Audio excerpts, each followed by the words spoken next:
3 দিন বন্ধ থাকার পর উৎপাদনে ফিরল দিনাজপুরের বড়পুকুরিয়া তাপ বিদ্যুৎ কেন্দ্র। বৃহস্পতিবার রাত 8টা থেকে কেন্দ্রটির একটি ইউনিটে উৎপাদন শুরু হয়।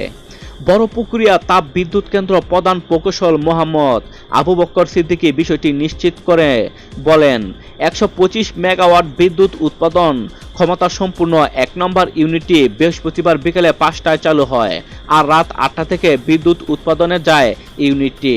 বর্তমানে এই ইউনিট থেকে উৎপাদিত 60 থেকে 65 মেগাওয়াট বিদ্যুৎ জাতীয় গ্রিডে সরবরাহ হচ্ছে। বিদ্যুৎ কেন্দ্রটি চালু রাখতে প্রতিদিন 800 থেকে 900 মেট্রিক টন কয়লার প্রয়োজন পড়বে বলে জানান তিনি।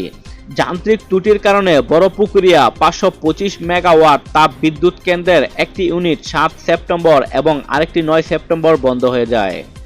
সবশেষ গত সোমবার বন্ধ হয়ে যায় তৃতীয় ও শেষ ইউনিটটির উৎপাদন।